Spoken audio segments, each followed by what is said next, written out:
Lights out and welcome to the Championship Lap, your front row seat, everything Formula One. From race weekend chaos to stories unfolding across the grid, we'll be covering the races that shape the fight for the championship. Every race, every headline, we're here to talk about it all. So buckle up, you're listening to the Championship, the F1 podcast. One take, I'll take that. How you guys doing? You good? Yeah. Good. Yeah. Been a bit of an early start. Yeah. For these races. Busy day as well for our sports specialism. Very busy. Should we just go around the room quickly? Again, Megan, obviously you hosted last week. Do you want to just introduce yourself and your teams? Last week you didn't say who you supported, but you need to change this. I'm sorry, we're not doing this unless you can't support everyone. Guys, I have to be impartial, but yes, hello, I'm Megan. We're doing better this time because we forgot to introduce ourselves last time. But yeah, so I'm Megan. I got into Formula One from a very young age. I forget the exact year that it was, but growing up, my favorite driver was Kimi Räikkönen, the Iceman himself. Impartial on the team, probably. No, come on. No. Not even a little She's bit. she wants to work in F1. She's trying to be politically correct. Come on, Megan. Come on. I'm impartial, guys. You're gonna have to skip me on this, but okay. Mila? Okay, well, my name's Mila, and to be honest, I'm probably a little bit fresher to Formula One than most new guys. I got into it maybe 3 years ago now. It was mostly actually because my boyfriend actually wants to work in Formula One, is working in Formula One, and so I was kind of like, I should probably get interested in what he's interested in. This turned into a massive obsession. I probably know more about it now than he does. But yeah, so my favourite team is probably Williams. I am still holding out for them. I love James Vowles. I think he's a great team principal. Yeah, he is. You're right. He's a great team principal.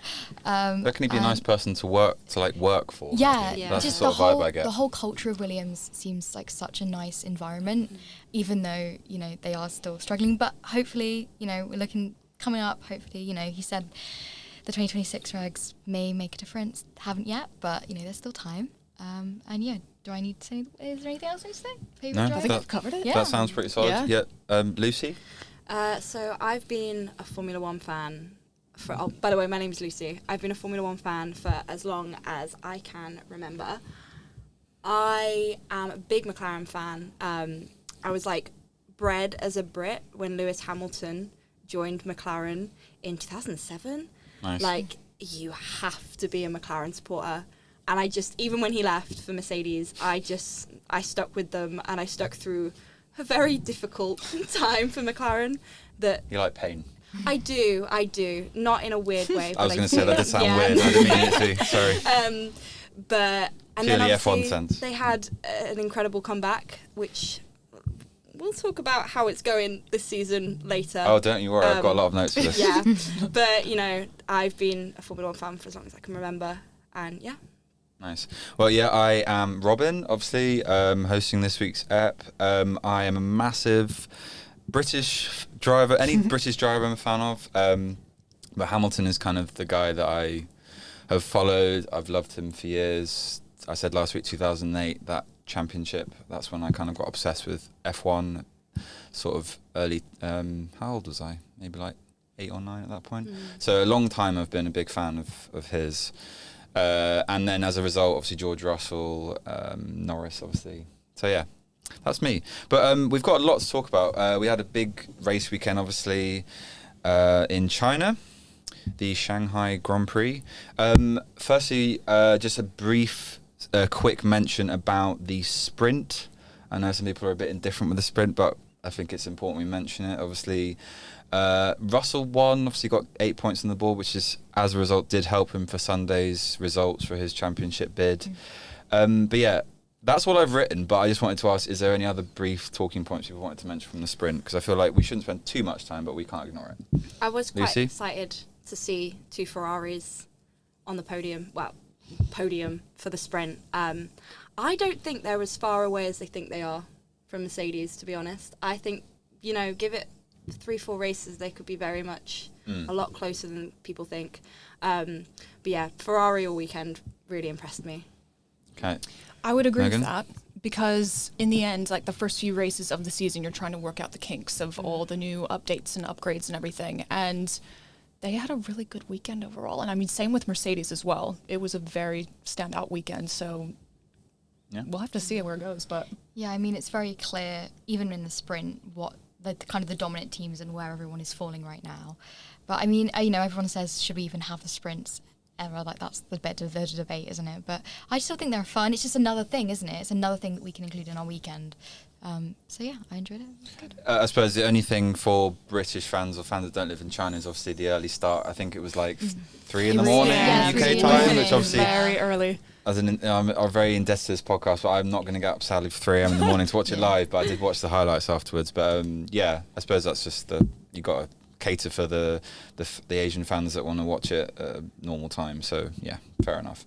But yeah, in terms of qualifying. I've written quite a few notes down here, just a few asterisks, like for example, signed 17th, I think he qualified. Yeah. That was sad. Lindblad in Q1 went up to 11th.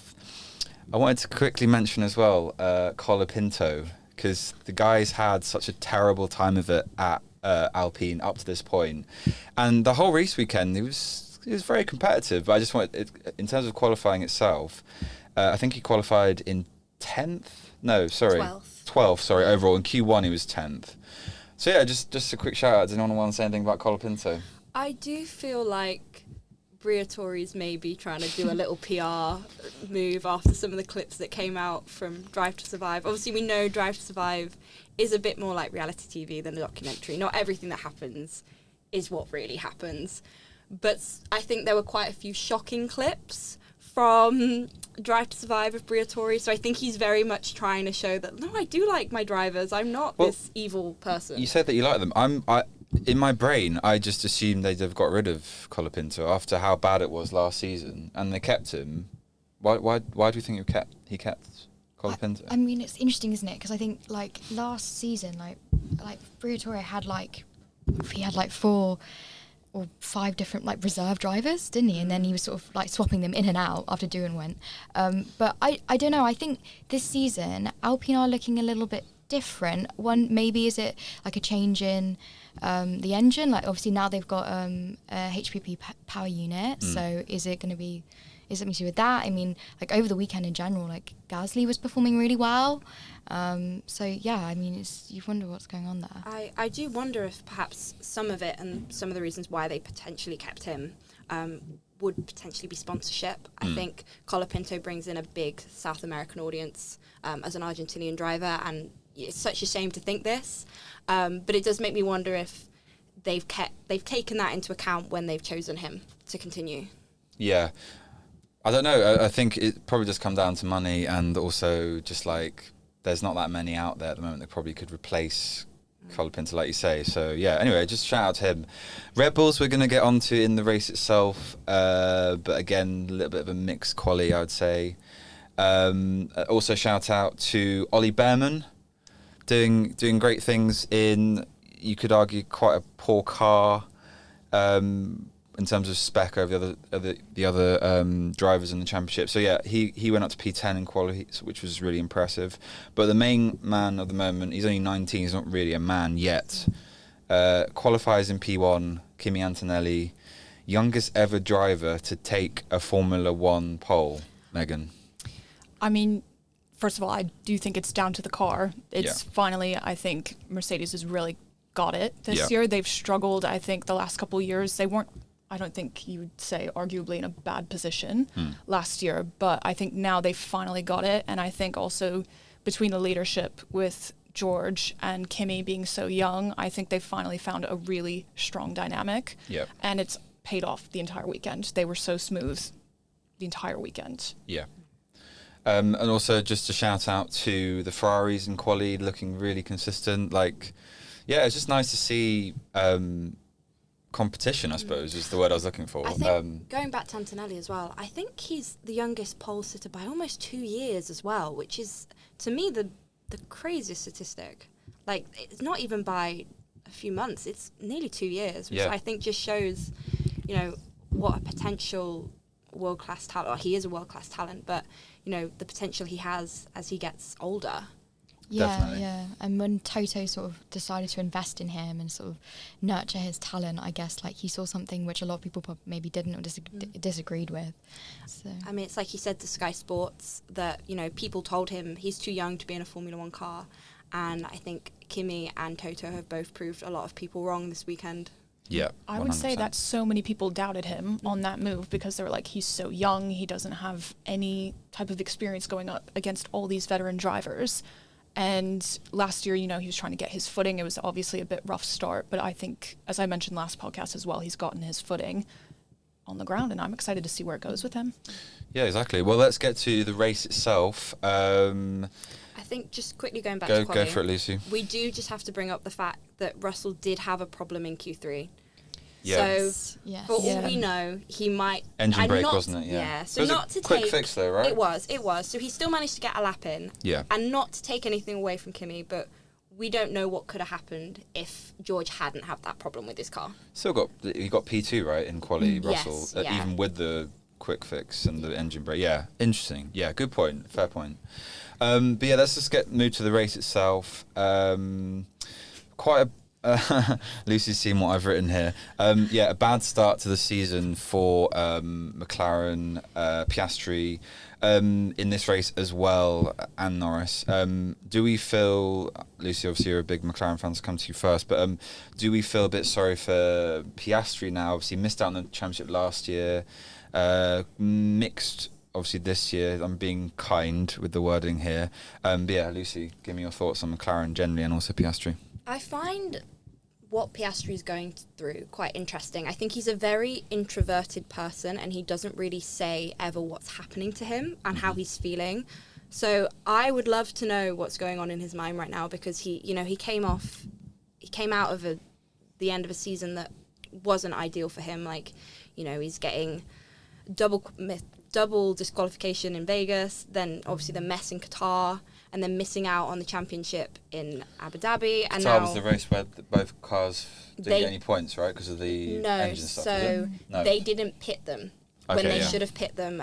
Oscar should have won the race. Oh yeah. Deserved the sorry, race. Deserved to win the race. And McLaren, for some reason, when every other car on track pitted, decided we're going to be different, we're going to stand out, and they didn't pit them, which obviously was to the driver's detriment.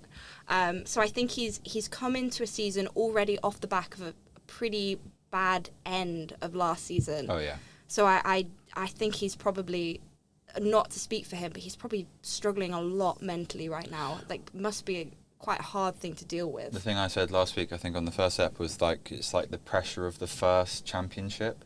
So like that's always the one you have to like break the seal on. And obviously Norris, there was a lot of pressure from going into last season, winning that first championship. He got the job done. Piastri at the start of last season obviously was on a massive high, and everyone was thinking, well, he's going to run away with the title. Then he doesn't, like you say. So yeah, I think for Piastri's sake, he's just under immense amount of pressure because there's a lot of talent there. He hasn't quite got the spec that he's driving in to really back the talent at the moment. So yeah, it'd be a bit of a weird time, I think, for Piastri. But also, speaking of weird times, wanted to talk about one of the GOATs of F1, Max Verstappen.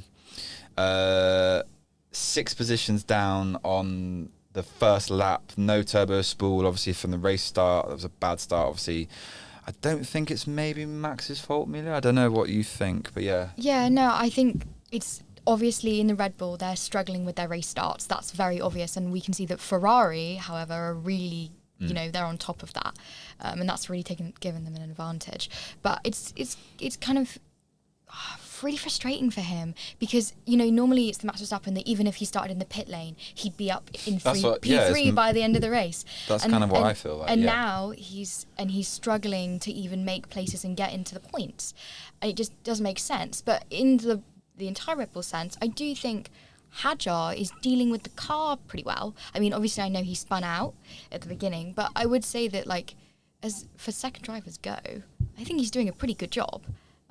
Even staying in the car and not completely destroying the car, as we've seen in the past. Yeah, I feel like the Red Bull curse is potentially, and I'm going to touch wood. There's no wood here, but if there was wood, I'd touch wood. Again, I just sound so wrong, but we'll move on. Quick pause, guys. I feel like potentially he has lost the Red Bull curse, and potentially that might be over because he has, you know, he seems a lot more comfortable than some of these other drivers have been in that car. Yeah. Another former Red Bull driver, Sergio Perez, spinning in lap 1. Just wanted to mention him because he's obviously gone to Chevrolet, and it's not quite Chevrolet, Yeah. Chevrolet, Cadillac, even. Both American. Yeah, sorry, that's really bad that I mixed those two up. Cadillac, obviously, and again, it's been a bit of an indifferent start, but I think for a team like that that's new to the sport, there's going to be a lot of hiccups along the way. You saw the same with Haas in the Origins version. Like, it took many years to kind of get to a point where they were even at race pace. So probably going to be the same for them as well. But the main man of the moment, obviously, from that race was obviously Kimi Antonelli. Less emotion, more motion is what I've written, because last season he was very emotional, made a lot of mistakes. I think it was in the race in Holland that he crashed into Hamilton, was it? Verstappen. Did he crash into Verstappen? Sorry. But yeah, made a lot of mistakes throughout the championship last year. Not that he was part of the championship fight, but yeah, he obviously had a bit of oversteer for the takeoff, let his hero Hamilton take the lead, but he did really well to like fight back and come back in the championship. But yeah, Lucy, what do you think on Kimi's race? I think he's a very exciting talent. I did have a bit of a panic. I watched it live. I think it was turn 14. 6 a.m. start for you. Yeah. It's like lap 53, wasn't it? Lap 53, it was turn 14. And I thought, oh my God, he's going into the barrier when he went off. And I luckily he saved it, and it's all okay.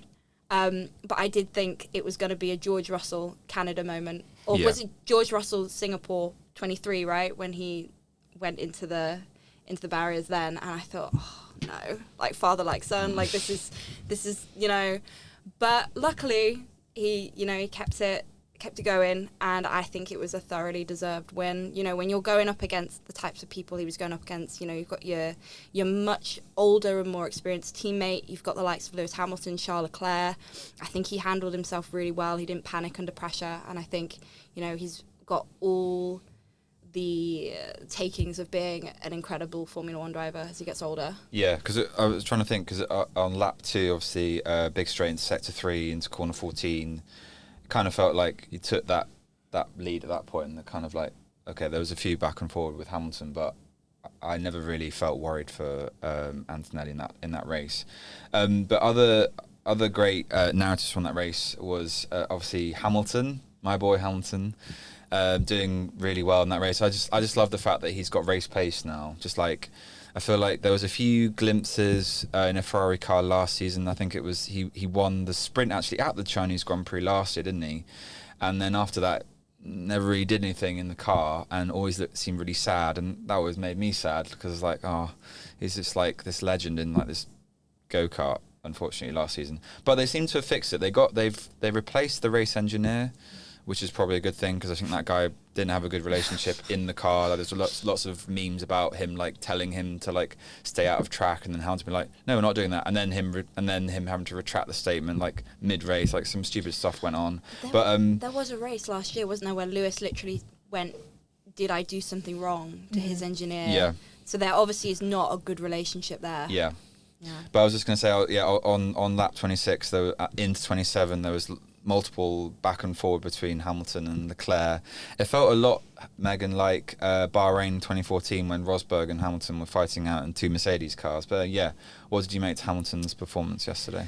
I think, first of all, it was fantastic to see him back on podium, because, I mean, like Lucy was saying, we saw such a decline in his mental health performance. I think last year it was really starting to get to him, because he's had such a fantastic career. Yeah. And once you move teams, obviously Ferrari's had such a big history in the sport, so you're expecting, you know, pure class. And then I think it was just, you witnessed, I think, which race was it that he was like crying in front of press after? every race last season. It was like very end. It was towards the end. It was very end. You just saw it go downhill. Just broke. Oh, there was rumours like at the end of last season that he was gonna retire. Yeah. And fair enough, had he done that. I'm glad he hasn't, because I love watching him. And I saw a really lovely video of him when he was like 10 speaking about Ron Dennis, which is worth watching, where he was at a go-kart championship event where Ron Dennis was there and giving out awards to young drivers.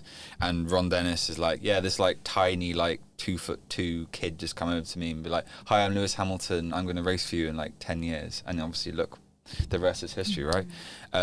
Which was a nice moment. So check that out if you haven't seen it. But I thought he had a really impressive race. I think it's just nice to see Ferrari at race pace doing solid things. Yeah. Do you think, Mila? Yeah, I think it's just nice to see Hamilton actually enjoy racing. I think, and same with Leclerc actually, because he's been struggling. Like, he's been in Ferrari for so long now, and actually really they both struggled last year, and it was very obvious. And so to actually see them racing, enjoy it, and also for us as fans, I think I think there's a lot of trepidation around these new regs and wondering about, is there going to be actual racing? Is it going to be interesting? Is it just going to be really obvious, where everyone's going to land? Yeah. And so it's just so nice to actually see some battling going on. I will say also, after Bahrain testing, they were interviewing Lewis, and that was the first time I've seen him that happy in such a long time. And I think that's when I knew, okay, they have obviously gotten the science down this year. I've figured it out. It's because you mentioned Kimi. He's obviously dating Kim Kardashian. Maybe he's just a happier man at the moment. Happy life, happy dating wife. One of the Kardashians. Yeah. And then what was Toto Wolff's comment at the end? When it was like, we had a third driver. 3 boys. Yeah. I thought nice. that was a really nice moment. I don't know if you saw on the podium, they did the 4 of them together with Bono, and then George stepped aside and had Lewis, Bono and Kimi, which I thought was a really lovely moment as well, just to sort of have the old generation passing the baton on to the new generation. Yeah. You've ruined all my post-race talking about, but it's fine. So other things from the race itself, obviously, we had Russell taking position back on lap 27, 29, which was cool. Ocon and Colapinto, lap 33, contact on turn 3. 10-second penalty to Ocon. Yeah, not back again. not great. And I did feel a bit sorry for, like we were saying earlier about Colapinto, because I just feel like, I just want this kid to just have a bit of luck. Like, he's clearly got a lot of talent. You don't race in Formula 1 unless you're extremely talented, unless you're the bloke who we've mentioned who was at Haas, whose dad used to run the team. I've forgotten the name of the Russian. Mazepin. Yeah. Mazepin, the worst driver ever to race in Formula 1. Terrible guy, driving-wise. And said some weird stuff off and the field. personality, Anyway, won't go into that stuff. But I just want Colapinto to just have a bit of luck for a change. Just like have a good race, have a good finish, and just get much luck. Lap 36, obviously Hamilton was back in the podium spots. And then, a bit of fun, like we were saying, between Ferrari and Lucy. Any other takes from the race before I talk about Max Verstappen retiring? I just want to say I've been watching Formula 1 for a very long time. Yep. I think... Was it worth the 6 a.m. start for you? It was. What time did you actually get up? I got up at 5:30 so I could see all the sort of stuff beforehand. This is commitment. I did not do that. Yeah. Did you, Megan? I woke up about 20 minutes after it had started because I overslept on my alarm, but I was locked in from the rest of the time. Good for you. Yeah. I will next time. I just couldn't, for various reasons. But I will just say, as someone who's watched Formula 1 for a very long time, watching the battle between the two Ferraris, I think is some of the best racing I have seen in years. That's all I can say. It was clean, it was fair, they were both enjoying themselves. I mean, what more can you want from a race weekend? No, that's what you're saying. I think Leclerc on the radio, I think, was saying that it was quite clean fighting, clean racing, which is a good thing, because you need the two drivers being willing to fight one against each other, and doing it fairly, and not trying to be kind of like, shunting each other on the wheel or whatever, and trying to get damage or whatever to them. So it was a clean fight, like you say, which was great. You definitely get a sense from those two drivers that they have an immense amount of respect for each other, which I think with teammates you need that, because otherwise things can get a bit messy. But it was really nice to hear Charles on the radio saying, I'm actually really enjoying myself right now. Yeah, this is quite enjoyable. Yeah. But But that's why they go into sport, right? You don't want like bumper cars just like doing no racing. That's boring. So Or papaya rules. yeah. And actually, in the vein of like papaya rules, I was just going to add about McLaren. Just technically, it's really interesting about how, like, you know, they're struggling with the power unit actually, because, you know, obviously they've had a Mercedes power unit for a while now, and obviously it worked for them last year, but this year they just haven't seemed to be able to find the synchronicity between the PU and with their car, and the way that they've designed it is obviously not working in tandem. So I wonder, you know, as the season goes on, will they end up finding that link so the cars can start performing alongside the kind of the likes of the Ferrari, or if they're just going to kind of be the floating third team, which has got two great drivers but aren't able to rake up the points just because they don't have the pace.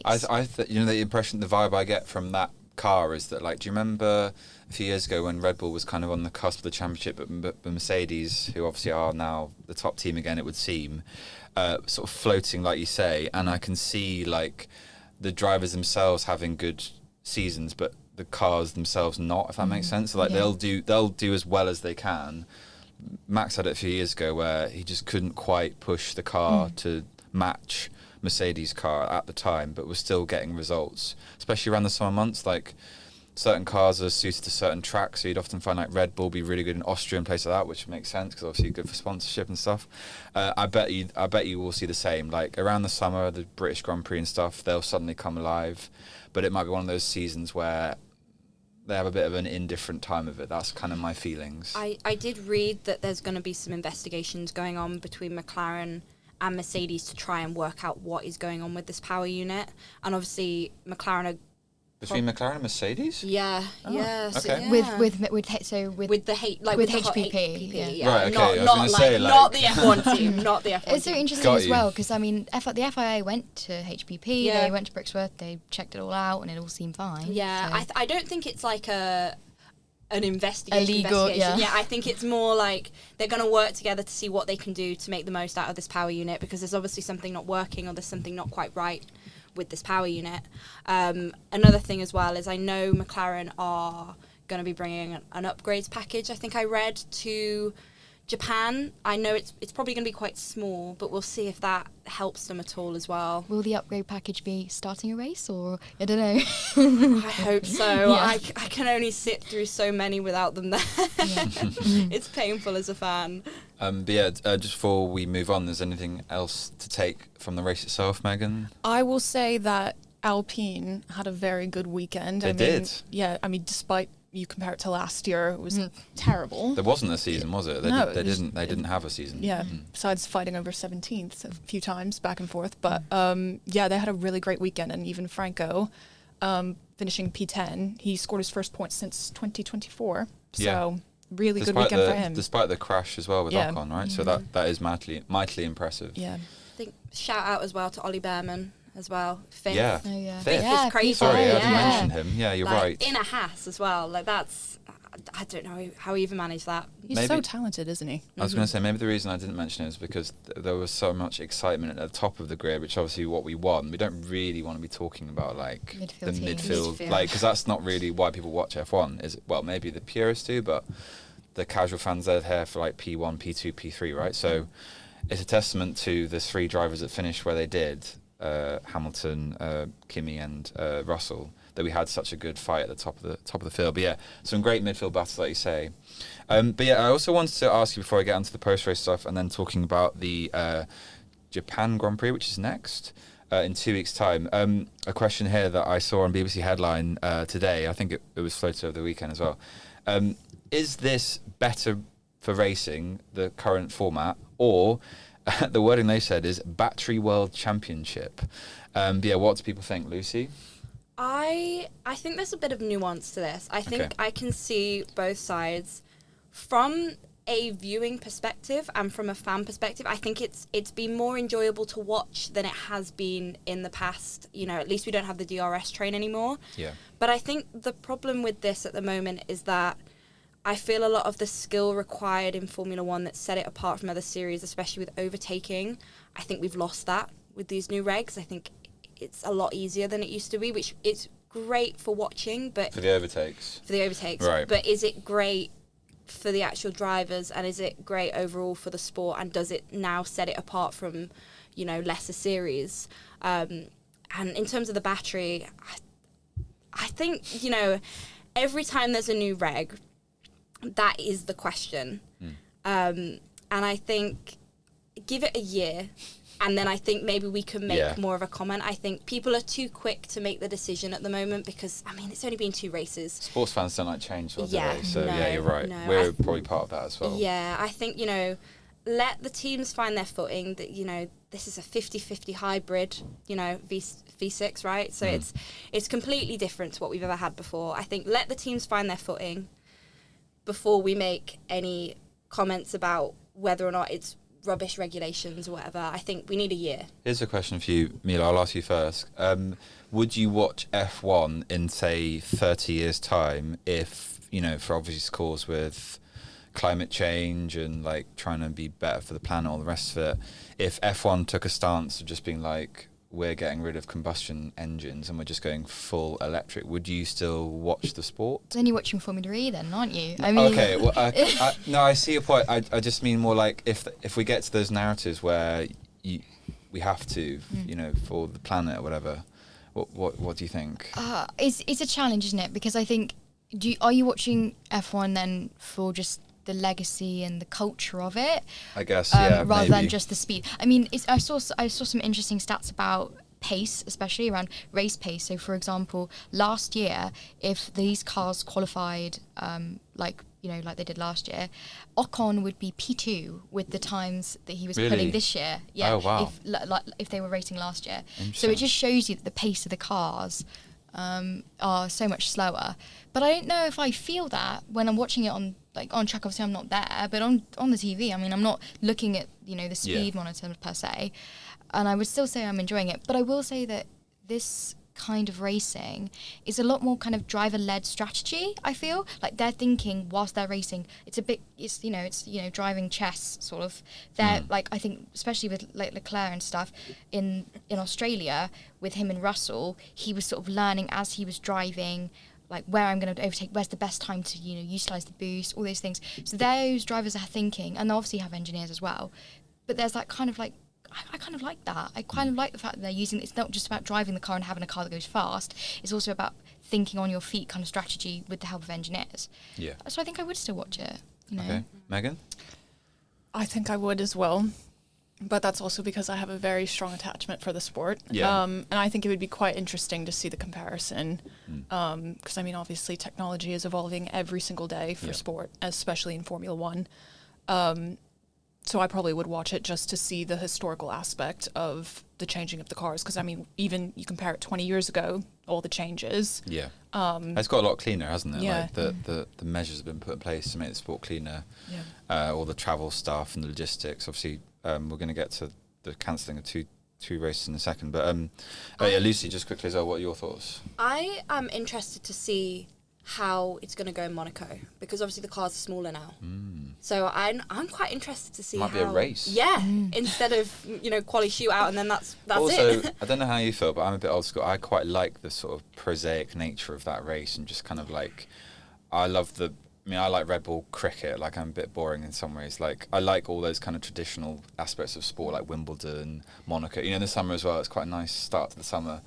Monaco is often seen as boring, but from a purist, like, historically, it's one of the most famous races, and I don't really mind it either way. I'd watch it if it was just like no overtakes, nothing. I'd still watch it. I definitely think Formula One at times move away from tradition, and then I think they realise they've made a bit of a mistake, and then they'll go back to tradition.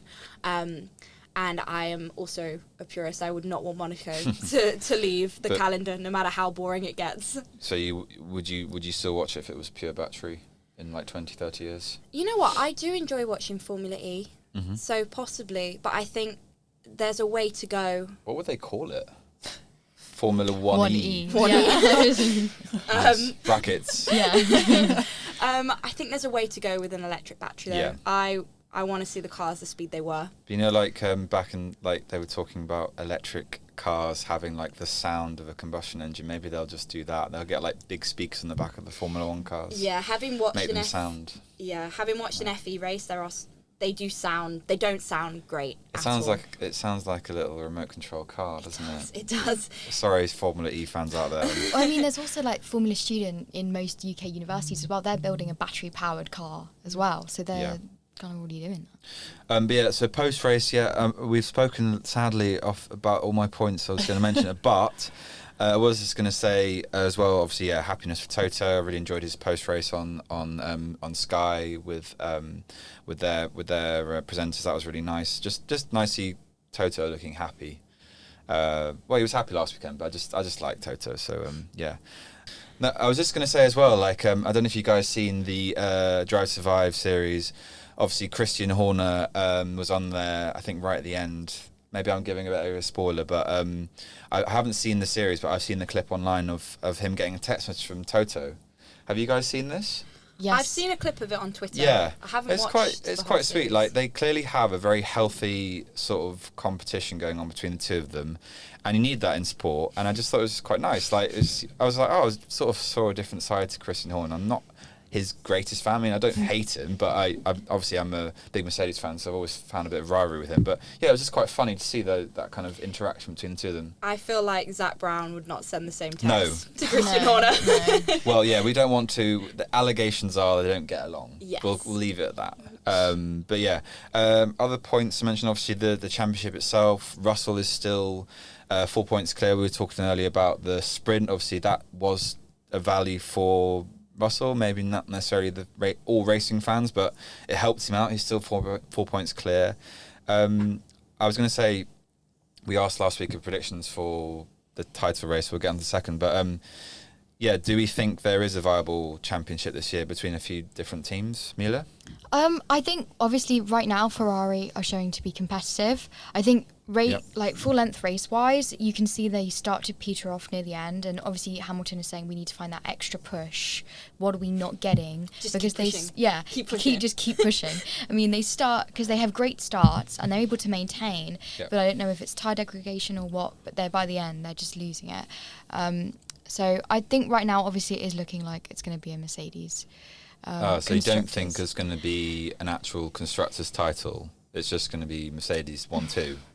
I mean, I don't want it. Yes. I mean, I don't. Not great for this podcast. We need a few controversial. No, I'm joking. I'm only messing. You know what? I think McLaren's going to come back. No, I'm only joking. Alpine. You never know. It could be an Alpine. Yes. I'm not trying to put words in your mouth. I was just curious whether, because I feel like we do need Cadillac's taking it all. Mm-hmm. We do need like teams. Different teams fighting for the drivers' championship and also the constructors, right, Megan? For the viewership, right? Would you agree? Absolutely. I think that also sometimes I did see online last year. A lot of people were getting almost bored of the repetition, and that's not to disgrace any of the drivers that were at the time, constantly winning. But I do think that sometimes the viewership does get bored, like same with Max, like when he was constantly winning, it was just like, oh my God, can we get another person in P1? Yeah, so totally. Yeah. Yeah, I think right now it's not looking like that, but it might change. And obviously we're so early, we're 2 races in. Yeah. These cars have got a lot to develop, and hopefully in the second half of the season, we saw it with Red Bull last year. Some of these people the upgrades might change the race a little bit. So Lucy? I've got a lot of hope, I think, for Ferrari. I think, back at Maranello, I suspect they're doing a lot of work.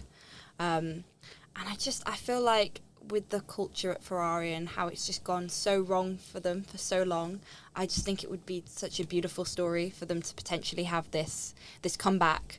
Even with Lewis Hamilton potentially trying, and you never write off Lewis Hamilton. He could be by Abu Dhabi in a title fight. We don't know.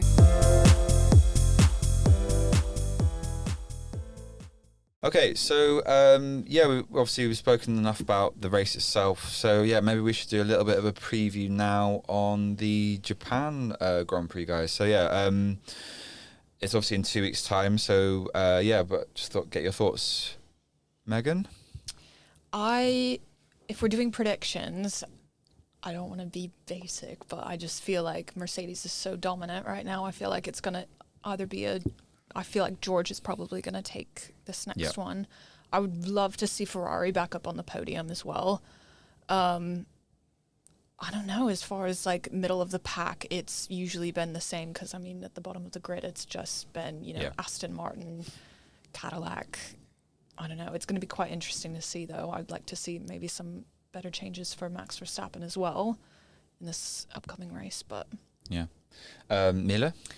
Yeah, I mean, obviously, Lucy, you talked earlier about McLaren possibly bringing some upgrades, and I know that Suzuka is one of Norris's favourite tracks, so I'm hoping that maybe you might get McLaren, maybe P4.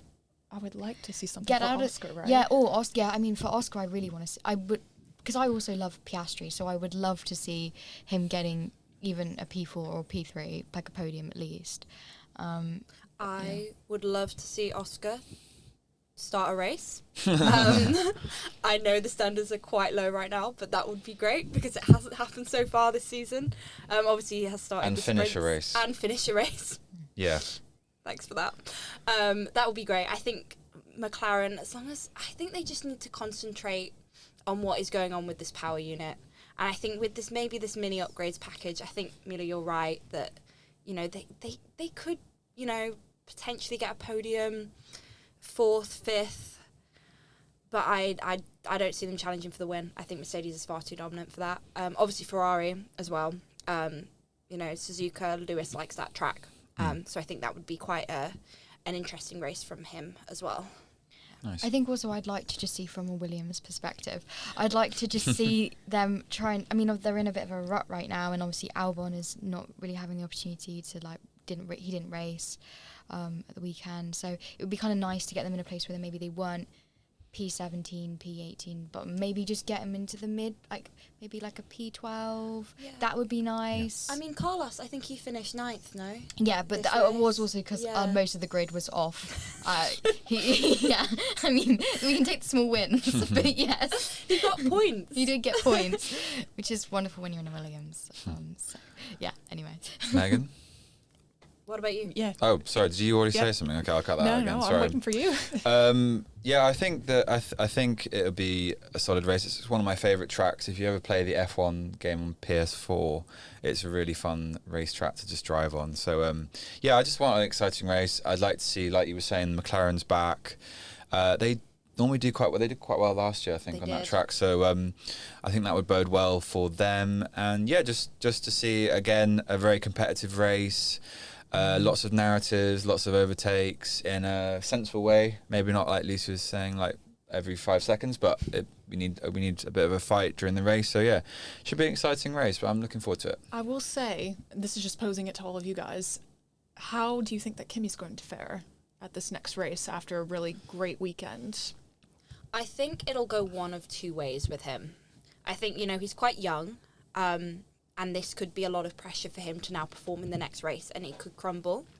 Or he'll take this as I can do it now. Yeah. Watch me do it again. I think I don't think there's going to be a middle ground. I think it's going to be one way or the other. He's not even 20. Yeah. So I'm interested to see how that goes, but I couldn't even tell you. I couldn't tell you. Yeah. And just before we finish, I think it's important we mention, obviously, sadly, the Saudi Arabia and the Bahrain Grand Prix have been postponed of obvious reasons, stuff going on geopolitically. Yeah, guys, I guess we all agree that it's probably the sensible decision. Obviously, it's sad for the fans, and but yeah, it had to be done, didn't it? Yeah, absolutely. I mean, safety is paramount. I think, people are questioning the decision to not ever put them on again at this point, or not replace them. They're saying that's not going to happen because I think that'd be a shame, because the Saudi Grand Prix is one of my favourites, and just in terms of the speed, it's just really fun. Often there's a lot of chaos in that first corner going into the second. So yeah, I think that'd be really sad. Normally performs quite well in both of those. In both of them, and Bahrain is also McLaren's kind of second home Grand Prix as well. So it'd be sad if they didn't happen, but obviously makes sense right now. Obviously, just in the future maybe, but yeah. Yeah, cool. I think as well, with the Saudi race, obviously in 2022, there was that missile that hit literally 6 miles away, I think during the race, and Max Verstappen was like, "What is that burning smell?" And there was a huge amount of criticism for, you know, the fact that driver safety wasn't really taken into account there. So I'm very glad that this time they've decided no, people come before profit, basically. Yeah. No, you're right. But on a cheerier note, I just wanted to get everyone from the panel's predictions for who will win the championship. Just one word. Who's going to be? Megan? George. Russell, you mean? Yeah, Yes. okay. Yeah. I also think right now it's going to be George Russell. Okay. I want to be controversial and say someone else, but unfortunately I do think it's going to be George as well. Yeah, I'm going to go with George as well. But yeah, we've kind of come to the end of our podcast. I'd like to say thank you to the panel we've had today. Megan, Mila, thank you for coming on. Lucy as well, thanks so much. And yeah, join us next time where we'll be doing a review of the Japanese Grand Prix. But yeah, see you later, guys. Bye-bye. Bye. Bye.